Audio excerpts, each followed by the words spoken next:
भाई किसी मित्र ने एक बहुत अच्छा सवाल उठाया है।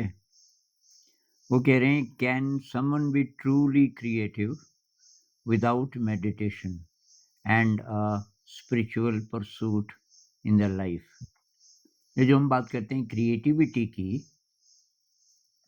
तो क्या जो इंसान न तो कभी ध्यान करता, न उसकी कोई आध्यात्मिक यात्रा लगती, तो ऐसा व्यक्ति क्या क्रिएटिव हो सकता है? क्योंकि बहुत सारे ऐसे उदाहरण हैं कि अलग-अलग क्षेत्रों में बहुत सारे ऐसे क्रिएटिव लोग हुए जिन्होंने नई-नई चीज़ें ढूँढी, बहुत कमाल की। लेकिन उनमें से बहुत सारे ऐसे थे, जो तो न तो ध्यान करते थे, न तो वो शील में रहते थे।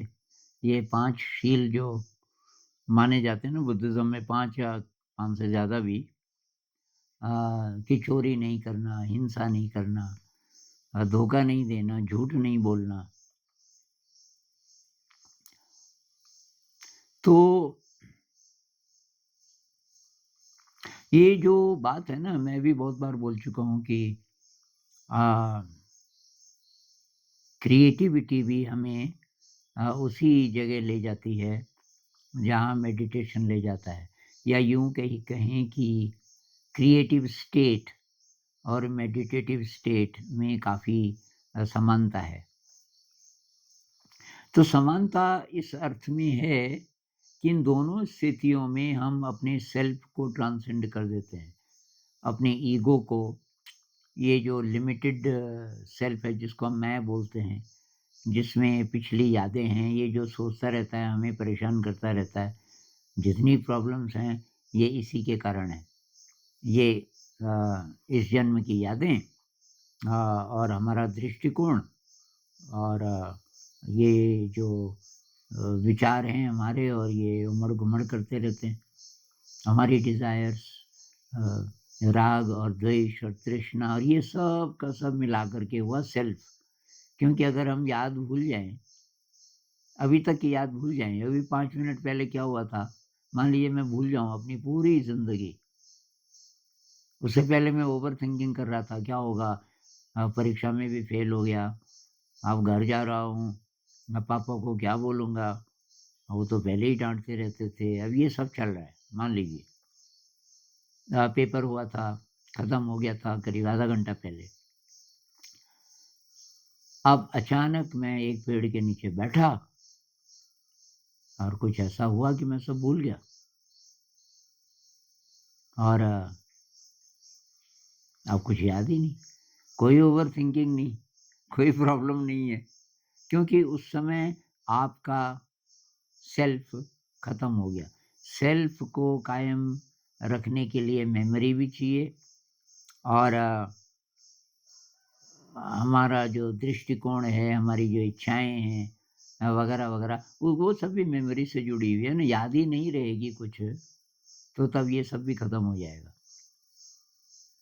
जैसे इच्छा है ना कि मैं पास हो जाऊँ, अब याद ही खत्म हो गई कि मैंने पेपर भी दिया था, या मैं स्टूडेंट भी हूँ,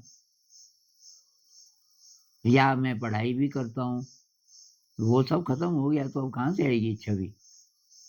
तो ध्यान में और क्रिएटिव स्टेट में आप ये जो सेल्फ है, अहंकार कह लो, ईगो कह लो, मेमोरी कह लो, इसके पार पहुँच जाते हैं। यूँ कह लो, हायर इंटेलिजेंस से, या जिसको मैं माइंड बोलता हूँ, उससे। मैंने डांस ऑफ द बी में ये 2 टर्म्स दिए हैं, ब्रेन एंड माइंड। और माइंड का मतलब है जो अनंत है, अनंत स्रोत, इंटेलिजेंस का, सुप्रीम इंटेलिजेंस का, जिसको हम टच कर सकते हैं, अगर ये अहंकार, ये जो ईगो है, ये एक तरफ हो जाए। तो ये तो है कॉमन। कृष्णमूर्ति जी कहते हैं कि यही स्रोत कंपैशन का भी है, यही स्रोत लव का भी है, क्योंकि इसमें भी वही होता है। प्रेम में क्या होता है? अहंकार गिर जाता है। प्रेम में आप समर्पित हो जाते हैं। आप जिससे प्रेम करते हो, वो वही रह जाता है। वो है ना एक गज़ल में नुसरत फ़तेह अली खां साहब ने गाया है, कि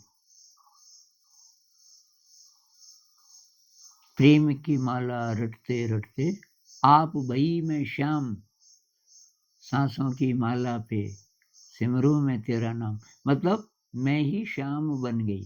श्याम के प्रेम में मैं इतना ज़्यादा खो गई कि मैं ही श्याम बन गई, मीरा खत्म हो गई। या कबीर साहब कहते हैं ना कि अब हरि हैं मैं नाही, जब मैं था तब हरि नहीं, जब तक मैं था अहंकार जिंदा था तब तक हरि नहीं थे। मतलब जो हायर सेल्फ है, उसको कुछ भी कह लो, ब्रह्म कह लो, मैं उसको माइंड बोलता हूँ। तब वो नहीं था, उसके कांटेक्ट में मैं नहीं था। अब हरि है मैं नाही, अब हरि उसी को बोल रहे हो। तो अब वही वही है, जिंदगी हरिमय हो गई, मैं गायब हो गया। तो मैं गायब हो जाता है उन क्षणों में, ये तो है कॉमन। अब क्रिएटिविटी ज्यादातर कुछ पहले से होता है इन लोगों में, कुछ इसको बढ़ाया जा सकता है, मेडिटेशन से भी इसको बढ़ाया जा सकता है, या किसी को काम ही ऐसा मिले जिसमें कि दिमाग को नया नया नया सोचने का मौका मिले, तो उससे भी क्रिएटिविटी बढ़ेगी। लेकिन कुछ पहले से हो सकता है बहुत सारे लोगों के। अब ये डीएनए से आया या पिछले जन्म से आया, ये अलग बात है, लेकिन कुछ कुछ लोग पहले से ही क्रिएटिव होते हैं। अब जैसे ये था ना मोजार्ट, बहुत छोटी उम्र में कमाल का म्यूजिशियन, तो कुछ पहले से भी होता है। उसी तरह अध्यात्म में भी है, कुछ पहले से होते हैं तैयार, जरा सा इशारा मिले वो कहाँ से कहाँ पहुंच जाते हैं। एक कहानी है कि कोई महिला थी और ये गौतम बुद्ध जी कहीं बोल रहे थे, प्रवचन दे रहे थे। इसने पूछा क्या हो रहा है? अरे तेरे को नहीं पता, बुद्ध बोल रहे हैं। अच्छा, सुना तो है उनके बारे में, चलो तो मैं भी चली जाती हूँ। कहते हैं वो 1 घंटा बैठी और सुनते सुनते सुनते एनलाइटेंड हो गई। 1 घंटा, यहाँ पूरे पूरे जन्म बीत जाते हैं। ऋषि मुनि लोगों की बहुत सारी है ना कि ऐसी कहानियाँ कि कुछ नहीं प्रगति हुई, ऐसा लगता है पूरी जिंदगी गुजर गई।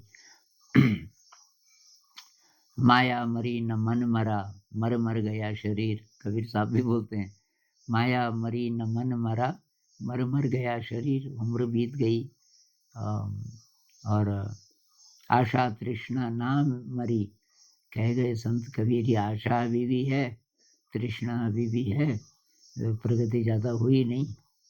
तो अब उन लोगों की बात कर रहे होंगे ना, अब कबीर साहब तो बहुत पहुँच गए थे पहले ही, लेकिन आम लोगों की बात कर रहे होंगे। तो कुछ पहले से तो है। अब फिर ये फर्क कहाँ है? फर्क ये है कि अगर सही ढंग से आप साधना कर रहे हो तो उसमें आप कौन सी स्टेट पे पहुंचे अंदर से। आपका मन एकदम स्थिर हो जाता है,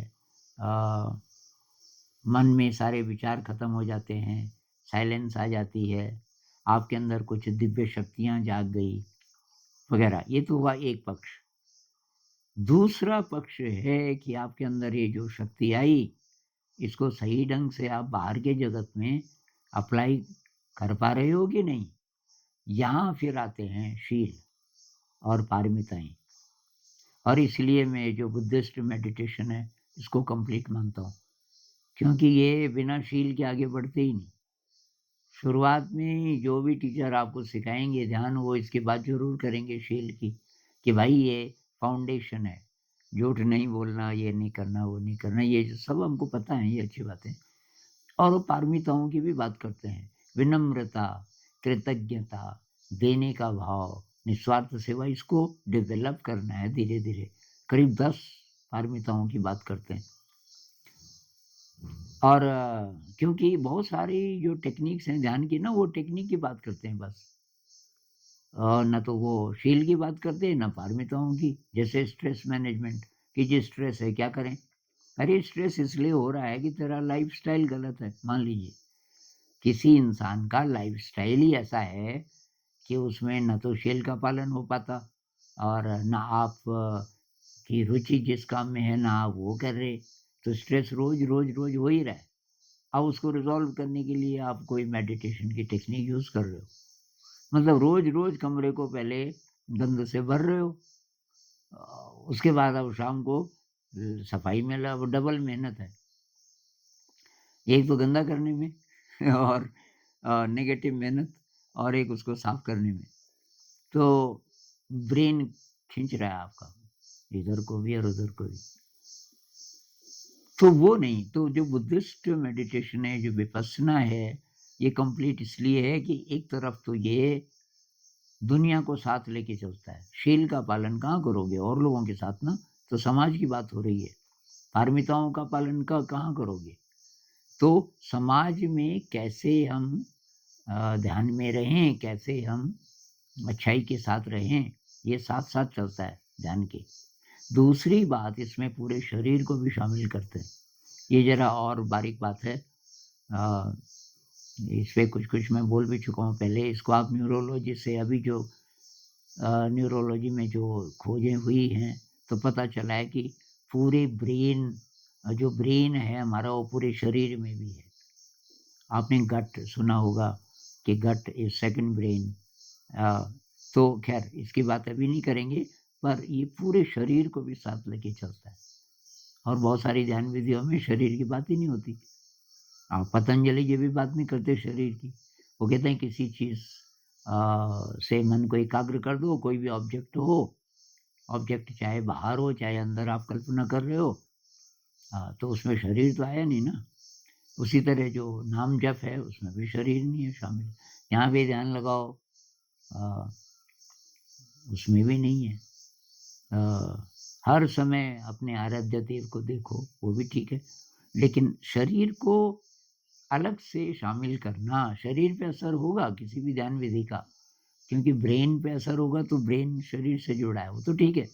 लेकिन डायरेक्टली शरीर पर ध्यान लगाना बहुत ज़रूरी है, क्योंकि जो हमारा ट्रॉमा है, जो पुराना जो हमारा गंध है कई प्रकार का साइकोलॉजिकल गंध, वो ट्रैप्ड होता है हमारे शरीर में।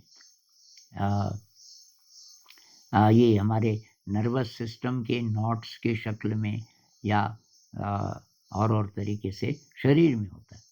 गुरुजेफ कहता है emotion resides in the muscles. तो मसल्स के प्रति वो बॉडी अवेयरनेस की बहुत बात करते थे। खैर, तो ये भाई ध्यान में भी हो सकता है कि इधर तो बहुत एडवांस्ड कोई हो गया, उसको अतीन्द्रिय शक्तियाँ आ गई उसके अंदर, लेकिन वो लोक व्यवहार में ज़्यादा अच्छा नहीं है। उसने अपने गुस्से पे काम नहीं किया, हिंसा पे काम नहीं किया। कई कहानी है, दुर्वासा ऋषि की बहुत फ़ेमस कहानी है। अब वो कितने साल अकेले ध्यान करते रहे और मतलब उनके अंदर सिद्धियाँ आ गई। अब उन्होंने सोचा यार थोड़ा टेस्ट करता हूँ अपना, बहुत गुस्सेबाज़ थे पहले, अब तो कई साल से गुस्सा अकेले में कहाँ ना गुस्सा। अब चला गया जी वहाँ आश्रम में, जहाँ ये शकुंतला थी। शकुंतला अ, दुष्यंत के वियोग में थी। दुष्यंत ने शादी तो कर दी थी पर बोला कि मैं अब आऊँगा तुझे लेने, अब आए नहीं अभी, कई दिन हो गए। अब ये तो खोई हुई है, ये बाहर से आया कि बेटी भिक्षा दे मुझे। एक बार बोला, 2 बार बोला, अब उसको कुछ पुराना गुस्सा आ गया। अरे! मैं दरवाजे पे खड़ा हूँ, इतना बड़ा ऋषि, ये तो देख भी नहीं रही। तो उसने एकदम श्राप दे दिया, जा तू जिसकी याद में खोई हुई है, वो तुझे हमेशा के लिए भूल जाएगा। खैर कहानी पढ़ी होगी आपने आगे, पर ये ऐसा श्राप दे सकता है वो ऋषि जिसके अंदर इतनी शक्ति जाग गई। अब श्राप हर एक थोड़ी दे सकता है, उसका तुरंत असर होता था।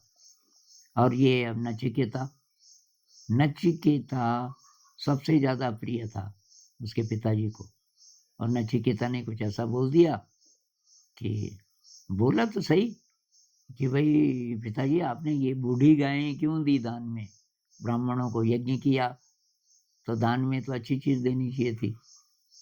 और पिताजी को गुस्सा आ गया। उन्होंने कहा दोबारा मत बोलना, इसने फिर बोल दिया। तो उसने कहा कि मैं तुझे दान में देता हूँ यमराज को, 3 दिन के अंदर तेरी मृत्यु हो जाएगी। और सबसे ज़्यादा प्यार भी उसी को करता था। मतलब आउट ऑफ कंट्रोल। बाद में मेरे ख़्याल से तो 5 सेकंड बाद उसको ख़्याल आया होगा कि बहुत बड़ी गलती हो गई। जैसे गुस्से में होता ही है ना, गुस्से में कुछ बोल दिया मैंने, अनाप-शनाप बोल दिया, 1-2 सेंटेंस बोल दिए बहुत खतरनाक। उसके तुरंत बाद अगर मैं काम कर रहा हूँ गुस्से के साथ, तो तुरंत बाद ख़्याल आता है, अरे यार! फिर चूक गया मैं। अब उसको उसके असर को मिटाने के लिए आपको बहुत काम करना पड़ेगा। असर पहले तो आप पे हुआ, फिर वहाँ हुआ, बोल दिया ना, अंदर ही अंदर रिज़ॉल्व कर देते तो बात अलग थी। तो ये साधना में भी हो सकता है और क्रिएटिविटी में तो कोई रूल है ही नहीं कि जी शील में रहना है और अब अंदर से पहले से किसी के होगा। कोई इंसान है जो बहुत ज़्यादा पहले से दयालु है, पहले से मनुष्य जाति के लिए अच्छा सोचता है और बहुत क्रिएटिव भी है। तो वो कोई ऐसा काम नहीं करेगा कि जिसका गलत असर हो। उदाहरण के लिए जब एटम बम बना अमेरिका में, अमेरिका काफ़ी टाइम से रिसर्च कर रहा था क्योंकि अब ये फर्स्ट वर्ल्ड वॉर हो चुका था और इसलिए बहुत सारे देश, ये जो समृद्ध देश थे, जिसमें रूस है, जर्मनी है, जापान है और इधर से अमेरिका है, ये सारे के सारे अलर्ट हो गए, कभी भी कुछ भी हो सकता है और द्वितीय विश्व युद्ध होगा, ये काफ़ी लोग प्रेडिक्ट कर रहे थे। तो वो रिसर्च कर रहे थे, क्या कोई ऐसा हथियार बन सकता है? तो 3 वैज्ञानिक थे जिसमें डेविड बोम भी थे और जैसे ही डेविड बोम की रिसर्च थी इस पे बहुत एडवांस्ड और डेविड बोम के साथ 2 और थे, जिनको डेविड बोम ही लीड कर रहे थे, उनको नहीं था पता कि अमेरिका क्यों ये रिसर्च करवा रहा है।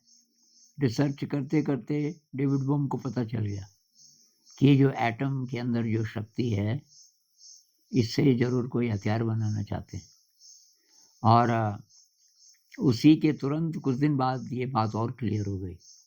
डेविड बॉम ने उन 2 को बोला, हम रिसर्च करते रहें, ये नहीं बताना चाहिए कि इससे कोई हथियार बन सकता है। इसके और जो उपयोग हैं हम वो बोलेंगे। उन्होंने बोला कि क्यों? हम तो ये अगर युद्ध होगा तो अच्छा तो है, हथियार अरे उसने कहा हथियार बनेगा, लाखों लोग मर सकते हैं, क्योंकि डेविड बॉम को पता चल गया था। उन्होंने कहा तो युद्ध में वही तो होता है, दुश्मन को मारना ही तो है। अब डेविड बोम पर थोड़ा शक पहले से भी था सरकार का, क्योंकि इनके कुछ दोस्त थे पहले जो कम्युनिस्ट थे। तो अब ये अमेरिका तो कम्युनिज़्म के खिलाफ था, तो थोड़ा शक पहले भी था और इधर से डेविड बोम ने रिज़ाइन कर दिया वहाँ से और सरकार को लगा कि कुछ खतरा है, सरकार ने इसको निकाल दिया अमेरिका से। तो ख़ैर ये लंबी कहानी है, लेकिन डेविड बोम उन गिने-चुने साइंटिस्ट्स में से था, जिसके अंदर ये मॉरल सेंस भी था, जो शील हम बोल रहे हैं, कि यार इससे तो जान चली जाएगी बहुत लोगों की, ये तो अच्छा नहीं है, नहीं करना चाहिए हमें।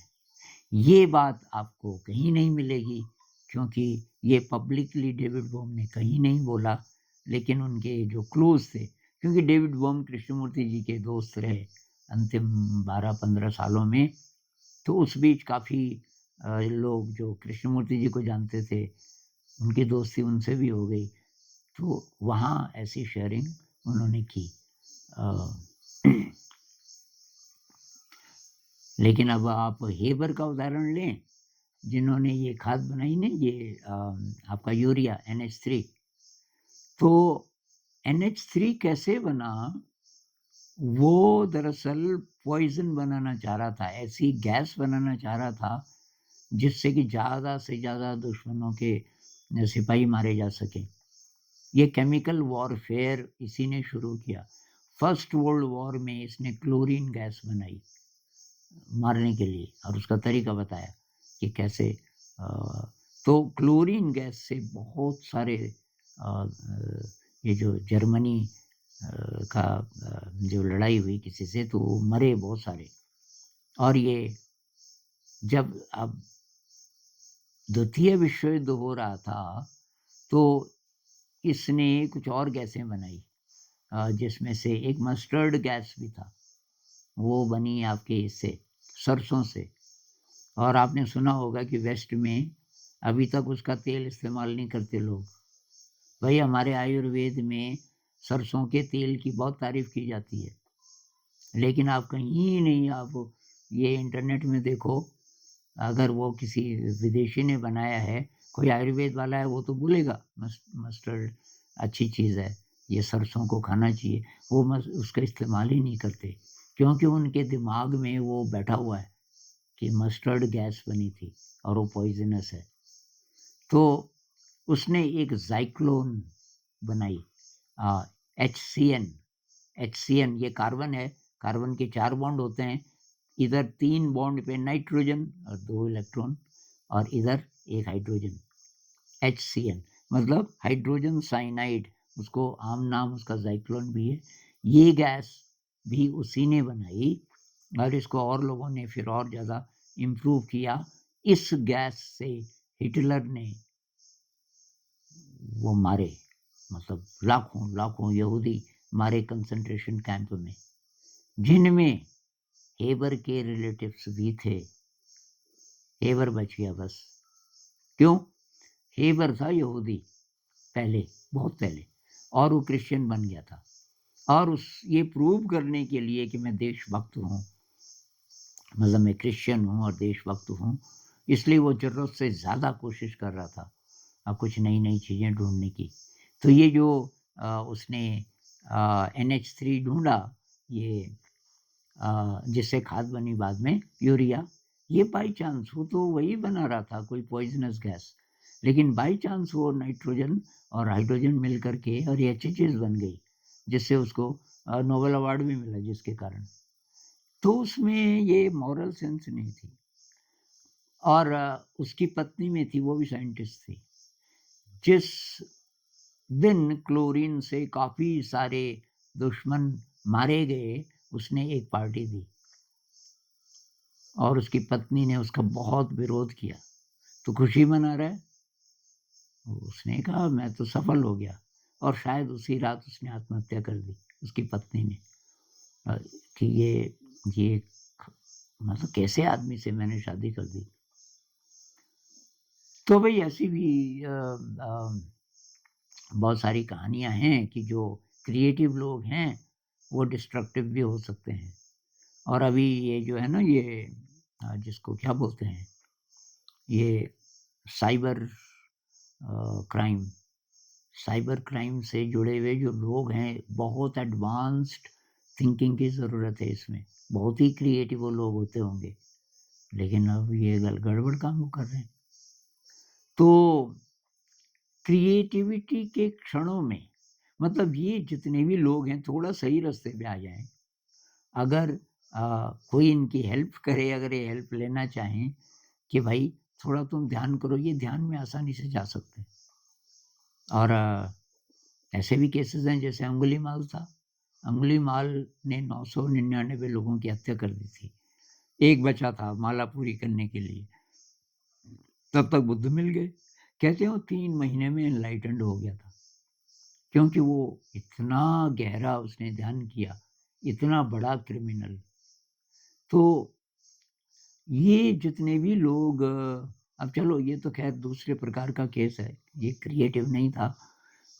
लेकिन जो क्रिएटिव लोग हैं, अगर वो आध्यात्म में जाना चाहें तो उस स्टेट को जानते हैं जब सेल्फ गिर जाए, मतलब खो जाना, किसी चीज़ के पीछे पड़ जाना, ये क्या है, ये क्रिएटिव लोग ना धुन धुन सवार हो जाती है उनमें, तो वो हो जाए।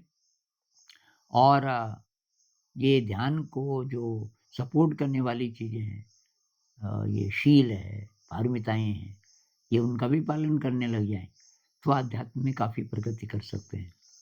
उसी प्रकार से आध्यात्म वाला कोशिश करेगा तो वो क्रिएटिव हो सकता है।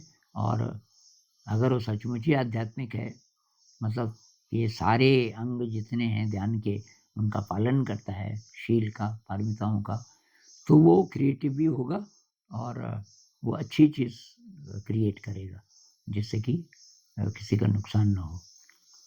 तो हमारे लिए ये इसमें से सीखने की बात ये है कि अ, हम ध्यान में गहरे जाते जाएँ और नई-नई क्रिएटिव चीज़ों को ट्राई करें। क्योंकि अगर हम ध्यान में गहरे जा रहे हैं, तो हम क्रिएटिव फ़ील्ड में भी आगे होंगे, कोशिश करेंगे तो। कोशिश नहीं करेंगे तब नहीं।